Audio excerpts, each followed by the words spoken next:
السلام عليكم ورحمة الله وبركاته. هنعمل النهاردة مع بعض أكلة جميلة كل المصريين بيحبوها، الجمبري. ده جمبري، كفتة جمبري، وفي ناس بتسميها عندنا يعني بنسميها كبابة. طريقة يلا مع بعض. أول حاجة هنغسل الرز ونشفه كويس ونطحنه في الخلاط في المطحنة بتاعة البهارات. لازم يبقى ناعم بالطريقة دي. الرز قدامكم اهو وبنطحنه مع بعض اهو. دي مكونات الكبابة: ده شبت وبقدونس، وده بصل على توم، وده الجمبري، وده الرز اللي احنا طحنينه سوا مع بعض. رز وشبت وبصل وتوم وجمبري متقشر، كل ده هخلطه مع بعضه هتبقى عجينة الكبابة. ودي الصلصة بتاعت الكبابة: بصلة حط عليها طماطم وزودت المية شوية عشان الكبابة بتبقى عبارة عن رز وبتشرب. عملت لها برضو صيادية، يبقى عندي صيادية وصلصة.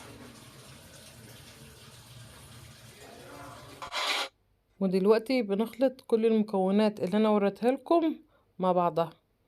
هنا بنتي في سنة تالتة وراح رابعة ان شاء الله، هي اللي عجنتها. بوريكم العجينة، لازم تعجنها لغاية ما تتماسك كده وتنفع تتعمل قرص او صوابع زي ما انا عايزة. ودلوقتي بقطعها تقطيع عشوائي. هنا اللي قطعتها تقطيع عشوائي برضو، هنا اللي كانت مساعداني اليوم ده. قطعتها بالشكل ده عشان ما يعكيش ايدي لما اجي اعمل صوابع او قرص، ايدي متعكش قوي. بقى تاخد من التقطيع اللي هي عاملاه وبطط بالشكل اللي انا عايزاه واحط في حله الصياديه والحله اللي فيها طماطم. مفيش مشكله لما ولادنا يساعدونا، عوديهم على شغل المطبخ، بالذات البنات لازم تعود على شغل المطبخ.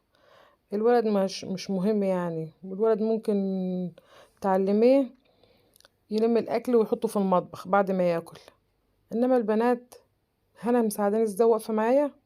هي اللي حابه، فانا شفتها حابه قلت لها ماشي تعالي اعملي لي كذا وانا اخد منك. على فكره انا كل ما باجي اعمل كبابه بتقول لي هعمل لك يا ماما اللي انا كنت زي كل مره، اقول لها ماشي.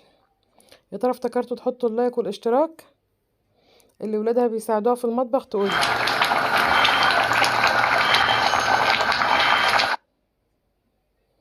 شفتوا الجمال بعد ما خلصتها. دي الصياديه، والتانية دي الصياديه دي بتتقلى، خدت منها وبدات احمر بالشكل ده شويه، ما بتاخدش زيت كتير وما تحمرهاش قوي عشان ما تنشفش منك. تحميره بسيطه كده عشان تفضل طريه وتعرفي تاكليها بالشكل ده. حمرت شويه وسبت شويه بطماطم كده، حطيتهم في طبق، وحطيت برضو شويه من الصياديه من غير تحمير في طبق. شكلت اللي عايز ياكل من ده واللي عايز ياكل من ده.